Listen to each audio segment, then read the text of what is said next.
जय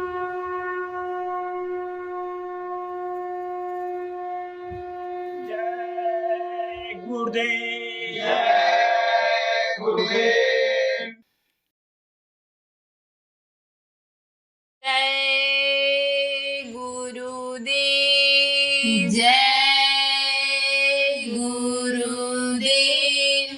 कब तक रहोगे रूठे, विनती सुनो हमारी। कब तक रहोगे रूठे, विनती सुनो हमारी। कुछ तो हमें बता दो, क्या भूल है हमारी। कुछ तो हमें बता दो, क्या भूल है हमारी। सब लोक लाज छोड़ा, एक गुरु से नाता जोड़ा। सब लोक लाज छोड़ा, एक गुरु से नाता जोड़ा। मुख मोड़ आप बैठे, बिगड़ी दशा हमारी। मुख मोड़ आप बैठे, बिगड़ी दशा हमारी। पापी हृदय पिघल कर आँखों से निकल आया।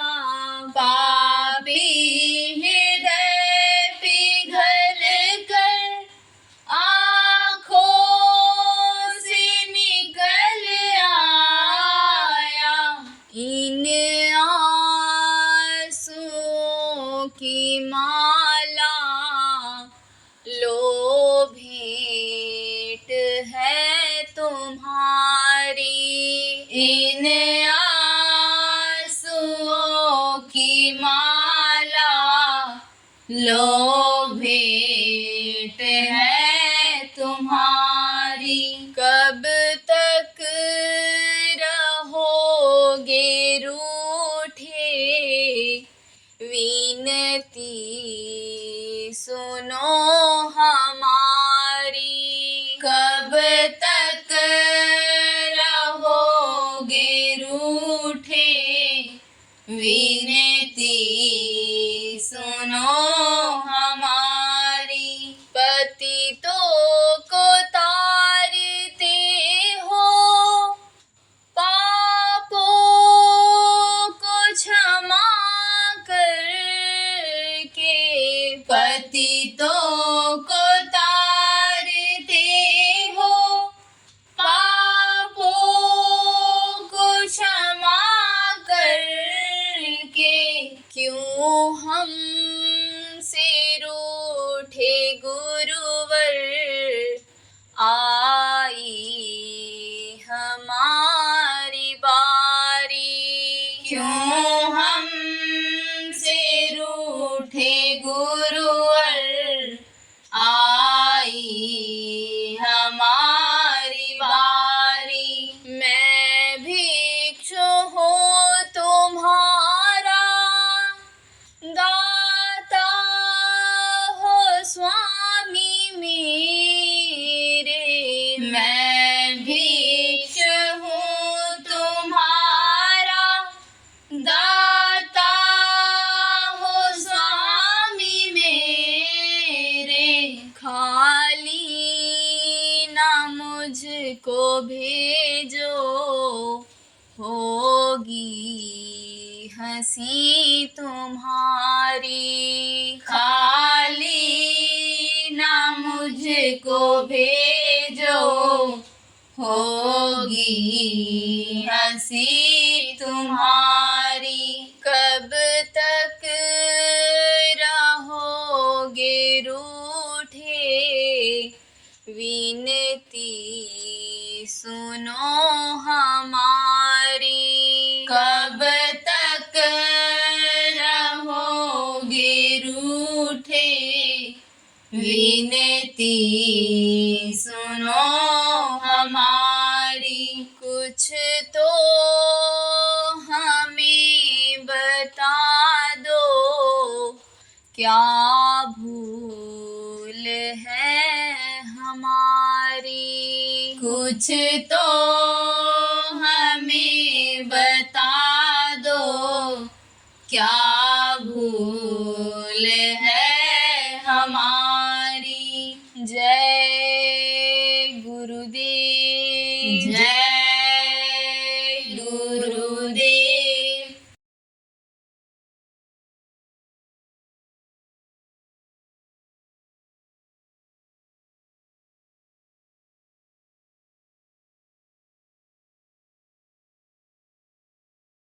बहुत धन हो गया, धन की इच्छा सबको रहती है। कहते हैं कि दूध और पूत से पेट नहीं भरता है। आप समझो 7-7 लड़के, 8-8 लड़के संभाल पाना बड़ा मुश्किल, लेकिन तो भी मांगते रहते हैं, एक और हो जाता है, एक और हो जाता है। कोई इधर जा रहा है, कोई उधर जा रहा है, कोई गाली दे रहा है, कोई शराब पी रहा है, कोई मांस खा रहा है, कोई जुआ खेल रहा है, धन को बर्बाद कर दे रहा है, लेकिन तो भी पेट नहीं भरता है। तो दूध और पूत, दूध किसको कहते हैं? जो ये धन है, अच्छी चीज है, वो अनेक तरह से दूध कहलाती है, तो उससे पेट आदमी का नहीं भरता। आदमी करता है अच्छा समझ करके, लेकिन बिना विचारे जो करे सो पीछे पछता है। बगैर विचारे जो काम को कर डालता है उसको बाद में पछताना पड़ता है। जैसे पैसा की गर्मी आई तो इस समय पर लोग देखते रहते हैं किसके पास पैसा है, कैसे निकाला जा सकता है। पहुंच गए, दोस्ती किया, बता दिया कि इस बिजनेस में क्या मिलता होगा आपको। अरे 8 गुना फायदा है, 10 गुना फायदा है, दूसरा बिजनेस ये कर लो, देखो कितना कमा रहे हैं, कैसे देखो कोठी बनती चली जा रही है।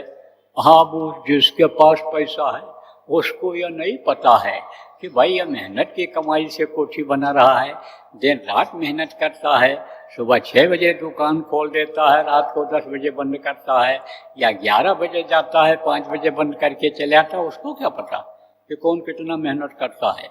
लेकिन बस यही देखता बहुत आमदनी हो रही, बहुत यानी समझो कि फायदा हो रहा है, बस समझा देता है। कहता है भाई रे, पैसे वाला आदमी के संभालेगा कौन? अरे हम संभालेंगे, हम आदमी रख देंगे, हम आपका सब इंतजाम करा देंगे, आप घबराते क्यों हो? बस बगैर अनुभव के धंधा करा देते हैं, बिजनेस व्यापार करा देते हैं, और उसी पैसे को सब खा जाते हैं। हिसाब जब होता है तो घाटे में बिजनेस दिखता है।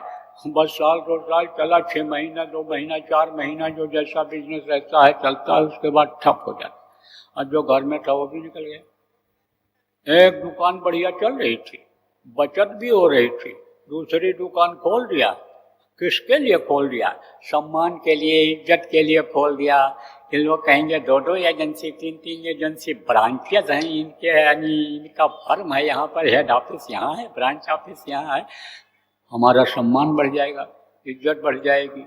लेकिन दिल दिमाग तो ये कही है, अरे 2 ही हाथ हैं, 2 ही पैर हैं, कहाँ कहाँ आदमी देख पाएगा, क्या कर पाएगा।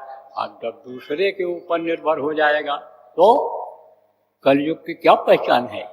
कलयुग की पहचान यही है कि दीमक चढ़ जाएं ग्रंथों को, ब्राह्मण पर्तियाँ तोड़ें, बधिक हो जाएं क्षत्रियगण, शूद्र सेवा से मुख मोड़ें, सूखे नदियाँ धंसे पर्वत, विजय तुम हमारी हो। उसको क्या पता है, याद है कि कौन युग चल रहा है, कि सतयुग चल रहा है कि कलयुग चल रहा है? जानते ही नहीं बहुत से लोग कि सतयुग कलयुग क्या होता है, यानी उनको पता ही नहीं अमावस्या पूर्णिमा क्या होती है। वो तो दिन देख लिए, तारीख देख लिए, इतनी ही जानकारी हो पाती है, तो उनको ये सब पता ही नहीं है कि भाई कलयुग है और कलयुग में नियत लोगों की खराब हो जाती है। किसको देख करके? माया को देख करके, क्योंकि कलयुग में माया का बड़ा जोर है। कहते हैं ना कि लेखनी पुस्तकें नारी और हस्ते न दीयते। लेखनी किसको कहते हैं? पेन को। पहले जो है वो कलम चलती थी, नरकट काट करके लोग बनाते थे, पिन रहती थी, उसमें पिन लगानी पड़ती थी। तो उसको जैसे लिखता है आदमी, कोई टेढ़ा लिखता है, कोई सीधा लिखता है, कोई दबा के लिखता है, उसी तरह से वो घिस जाती है। अब कहते हैं जैसे आपका पायलट पेन वगैरह है जिसमें इंक पड़ती है, वो भी ऐसे हो जाता है, टेढ़ा हो जाता है। तो कहते हैं कि उसको न तो नहीं लेखनी खराब हो जाए। और किताब किसी को पसंद आ गया तो देना पसंद करता है।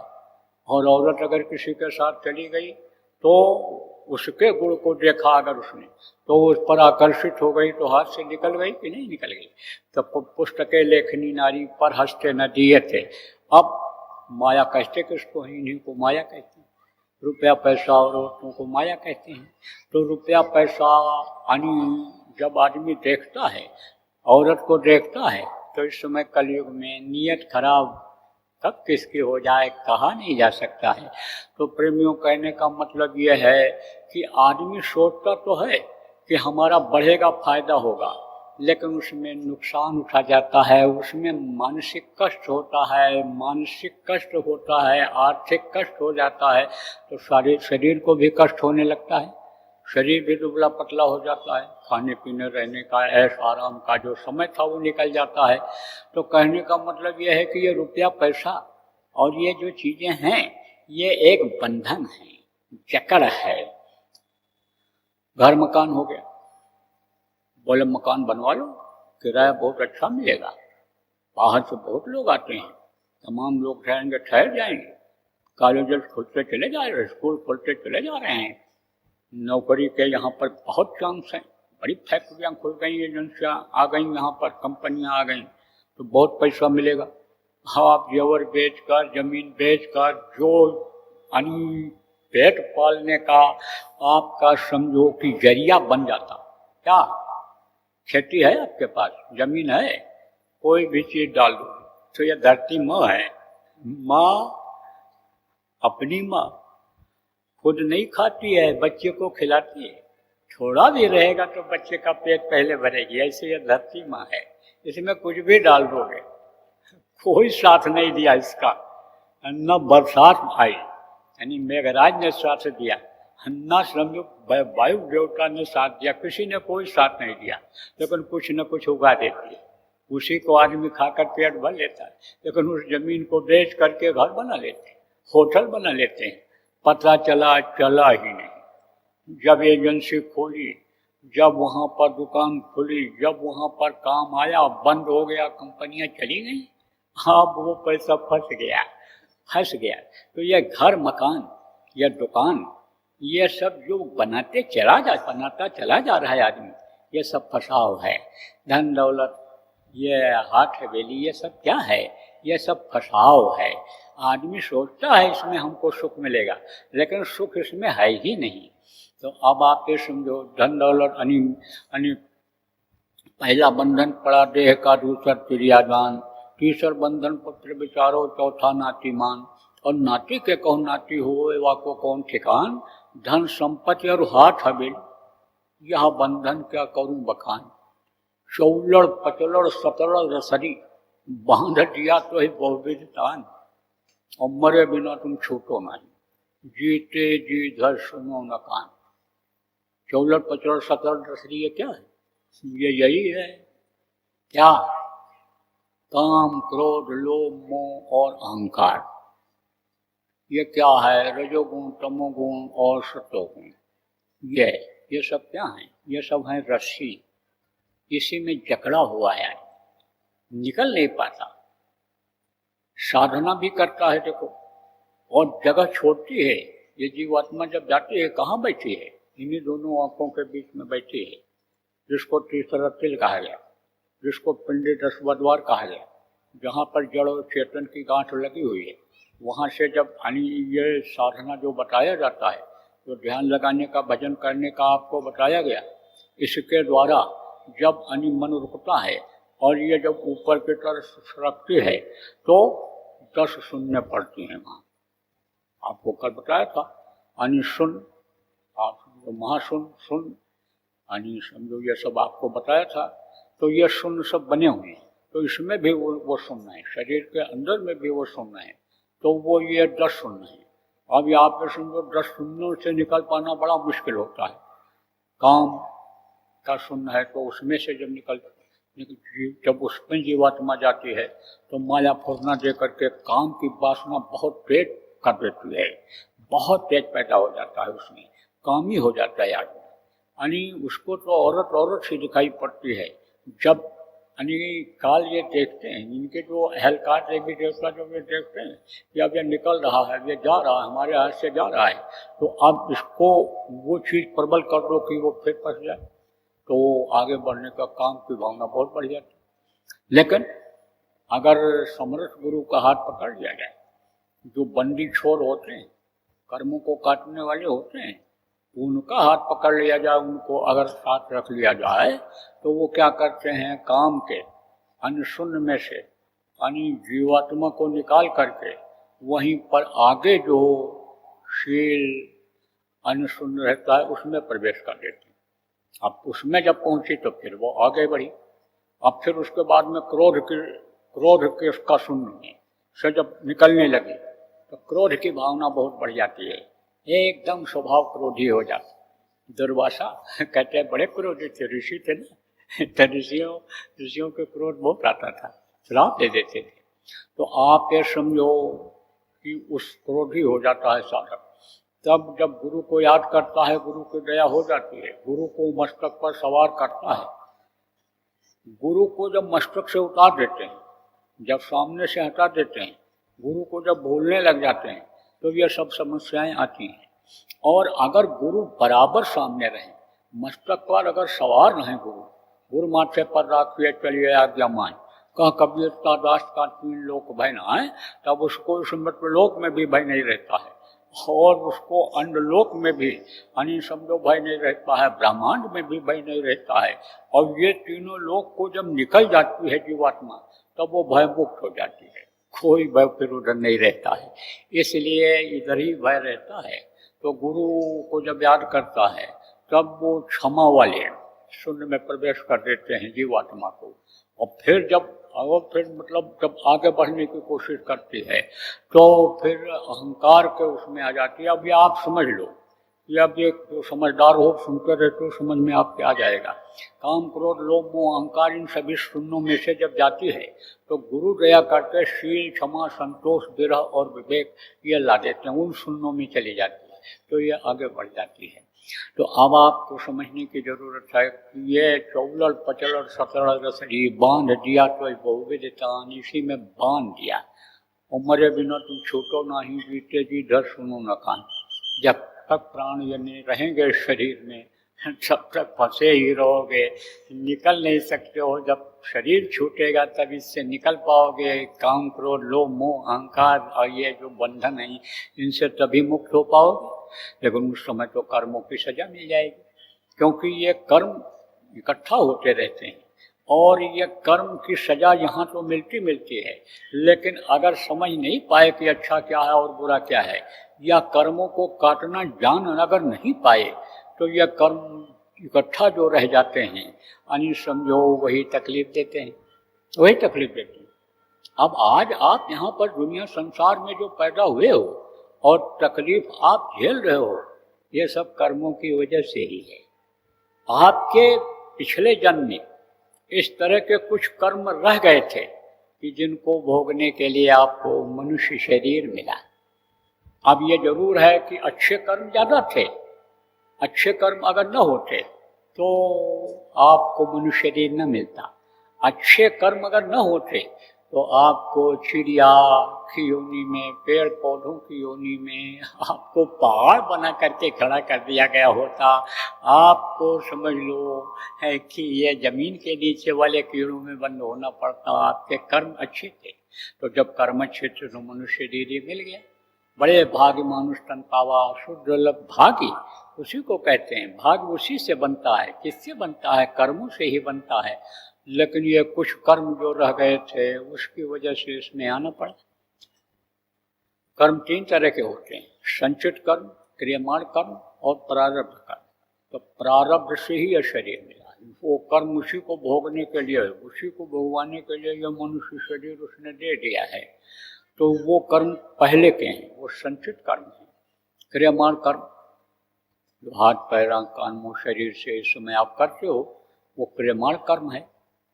और प्रारब्ध कर्म किसको कहते हैं? वही जिसको भोगने के लिए भेजे गए। अब जब संतों के शरण में लोग आ जाते हैं, संत को खोज लेते हैं, जो सबके लिए ज़्यादा जरूरी होते हैं, वक्त के गुरु को जो खोज लेते हैं, वक्त गुरु को खोज तेरे भले की कहूँ, उनका सबका भला होने लगता है। तब वो सीख जाते हैं। क्या सीख जाते हैं? कर्मों को काटना सीख जाते हैं। और कर्म उनसे बुरे बनते नहीं, क्योंकि सत्संग जब मिलता रहता है तो अच्छे बुरे की जानकारी होती रहती है, तो अच्छाई को ही अपनाते हैं और बुराई को निकाल देते हैं। सार सार को बह रहे थोथा दे उड़ाए, थोथा को उड़ा देते हैं। वो जो बुराइयां आ गई साथ के असर से आ गई, समाज के असर से, परिवार के लोगों के असर से आ गई, उसको थोथा कि जैसे आप समझो बच्चियों ऐसे अनाज को साफ करती हो तो फटकार करके वो जो गर्द है, धूल है, वो जो उसमें तिनके पड़े हैं उनको निकाल देती हो और अच्छा रह जाता है आपके पास। ऐसे ही सारी चीज़ों को ग्रहण कर लेते हैं सत्संग में, तो बुरे कर्म बनते नहीं हैं। और प्रारब्ध को भी संत खुश हो जाएं तो उसको भी बदल दिया करते हैं। पुराने लोग इसमें जो बैठे हैं, आप उनसे पूछो, बताएंगे कि हमको उम्मीद नहीं थी कि हम इतनी तरक्की कर जाएंगे, हमको उम्मीद नहीं थी कि हमारा लड़का इतना धन कमा लेगा, हमको उम्मीद नहीं थी कि इस ऊंचे पोस्ट पर पहुंच जाएंगे, पद पर पहुंच जाएंगे।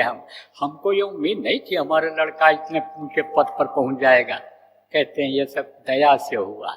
पूछो किसकी दया से हुआ? तो कहते हैं गुरु की दया से हुआ। तो गुरु की दया से यानी आप ये समझो कि वो जो प्रारब्ध में नहीं होता है, भाग्य में नहीं होता है, वो चीज़ मिल जाती है। देखो अभी जब हम चलेंगे कहाँ, जब बाहर निकलेंगे तो लोग खड़े मिलेंगे। किस लिए मिलेंगे? देखने के लिए। जिसको दर्शन दीदार कहते हो, जिसको दर्शन देना लेना कहते हो, उसके लिए खड़े रहेंगे। वो एकदम से ऐसे पहुंचने की कोशिश करेंगे, गाड़ी के पास देखने की कोशिश करेंगे। तब उसमें क्या होता है? धक्का मुक्की होती है उसमें। है उसमें एक दूसरे के लग ही जाता है, बहुत बचाते हैं तो लग जाता है। मना करता हूँ कि शायद ठीक से खड़े हो जाओ, लाइन से सबको हो जाएगा। तो कहोगे इतनी भीड़ में लाइन में हम कहाँ तक जाएंगे, जगह ही नहीं मिलेगी। तो ये जो धक्का मुक्की जो होती है, इसमें भी लेना देना आधा हो जाता है, कर्मों का लेना देना आधा हो जाता है इसी में। कभी आदमी देखो ज़्यादा खा लेता है, तो ज़्यादा खा लिया तो समझो कि जितना मिलना चाहिए उसके प्रारब्ध का उससे ज़्यादा हो गया। और तो कभी अभी नहीं मिलेगा, भंडारे में एक ही रोटी मिलेगी, तो भूखा रहोगे तो उसी में अदा हो जाएगा। तो यह लेना देना कर्जा ऐसे ही अदा हुआ करता है। तो आपको मैं बता रहा था प्रेमियों की बंधे हुए हो। अब बंधे तो सब हैं, जैसे आप बंधे हो ऐसे पूरी दुनिया बनी है कर्मों के चक्कर में। कुछ लोग बंधन मुक्त होना भी चाहते हैं, लेकिन वो बंधन किससे खुलवाना चाहते हैं कि जो पूर्व बंधन में है। लोग सुख शांति की प्राप्ति के लिए क्या करते हैं? सुख शांति की प्राप्ति के लिए यज्ञ करते हैं, जप करते हैं, तप करते हैं, देवी देवताओं का पूजन करते हैं, उनको फूल पत्ती प्रसाद चढ़ाते हैं। लेकिन आपको मैं बता रहा हूँ कि यह सब बंधे पड़े हैं। यह सब नहीं समझो आपकी ये नाशवान है। नाशवान किसको कहते हैं? कि जो सिमटाओं में आते हैं। सिमटाओ किसको कहते हैं? कि जैसे आप कहते हो हमने सब सिमटाओ कर लिया, 10 दुकान थी तो मैं 2 दुकान रखा हूँ जिसको संभाल सकता हूँ। खेती बहुत बढ़ रही थी तो हमने उसको आधे पर दे दिया कोई भी छोटा है हमारा आधा अनाज हमको दे दे। हम अब सब सिमटाओं में लगे हुए हैं। इस यानी शरीर में भी तो सिमटाव होता है। जीवात्मा जब निकलती है, हाँ, तब यह शरीर जब यानी प्राण निकलते हैं तो इसमें कोई ताकत नहीं रह जाती है, बिल्कुल एकदम से सिकुड़ जाता है। ये छोटा दिखने लगता है, 7 फुट का आदमी और 5 फुट का दिखाई पड़ने लग जाता है, ऐसा होता है। तो अब कहते हो सिमटाओ, तो जब यह सिमटाव होता है, प्रलय जब होता है तो ये सब सिमटते हैं। पहले धरती के जीव सिमटते हैं और उसके बाद में यानी जो ये पिंड लोक के जीव सिमटते हैं। पेड़ पौधे ये सूखते हैं, जल सूख जाता है। आदमी को जब जल नहीं मिलता है, हवा नहीं मिलती, इनका सब का खिंचाव हो जाता है। ये सब एक दूसरे में समा जाते हैं, एक दूसरे से ही बने हैं। आकाश से यानी बने हैं, वायु से बने हैं। ये समझो आपकी धरती ये किससे बनी है? जल से बनी है। तो जब सिमटाव होता है तो यह धरती जल में मिल जाती है और जल से फिर आप ये समझो कि अग्नि में मिल जाता है और अग्नि उनको शोषित कर लेती है, यानी किसको? जल को। और वायु जो है वो अग्नि को शोषित कर लेता है और उसको आकाश शोषित कर लेता है। ऐसे ये जो बने हैं ये सब शोषित हो जाते हैं, सिमट जाते हैं। और फिर ये अंडलोक के जीव, ये देवी देवता ये सब सिमटते हैं और फिर उसके बाद आद्या सिमट जाती हैं और फिर ये निरंजन भगवान समझ जाते हैं, ब्रह्म, ये सब सिमटाव में आते हैं। तो यह सब बंधन में बंधे। आपका ये शरीर 5 तत्वों में बंधा है, यानी ये जल, पृथ्वी, अग्नि, वायु और आकाश, ये इससे बना हुआ है। इसके ऊपर यानी इसके अंदर में जो शरीर है जीवात्मा का, वो जब इससे निकलती है तब वो किस में जाती है? अंडलोक में जाती है। आपको अंडलोक बताया था, अभी नहीं बताया है, बता दूंगा आपको। ईश्वर लोक तक का बताया था। अब इधर में आद्या का लोक है और ब्रह्मा विष्णु महेश इनका लोक है, यहाँ तक का कल बताया था। अब इधर भी उसके बाद में फिर इधर लोक हैं। तो यह सब किस में आते हैं? यह सब लिंग शरीर में आते हैं, सब तत्वों के लिंग शरीर में आते हैं। उसके अंदर में कारण शरीर है, तो यह सब सिमटाओं में आते हैं। यह समझ लो कि ये खुद बंधन में है। तो बंधन से मुक्त कैसे करेंगे? बंधे को बंधा मिले, कहीं छूटो जाए, और कर सेवा निर्बंध की, पल में ले छुड़ाए।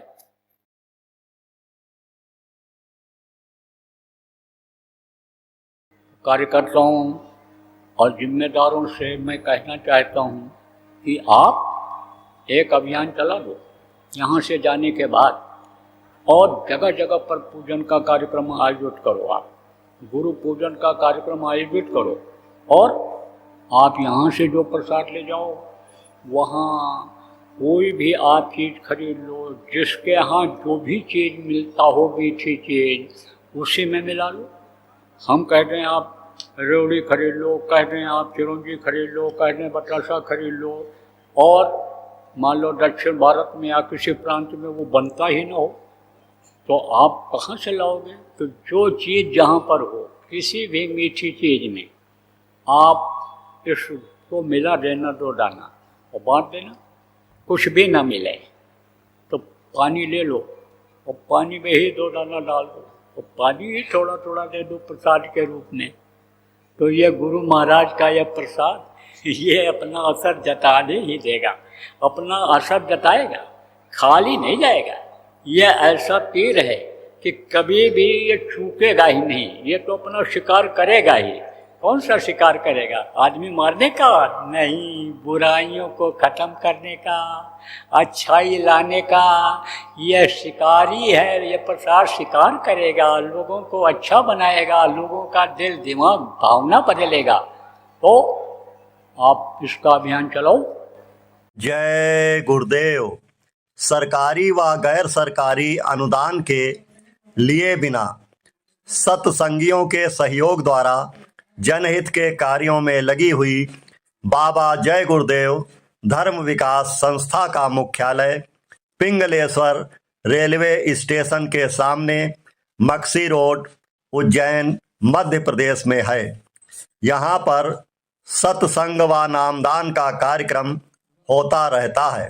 अतः आप श्रोताओं से अनुरोध है कि बाबा उमाकांत जी महाराज के आश्रम उज्जैन एक बार परिवार सहित जरूर पधारिएगा। आपके सुझाव के लिए व्हाट्सएप नंबर 75600700। जय गुरुदेव।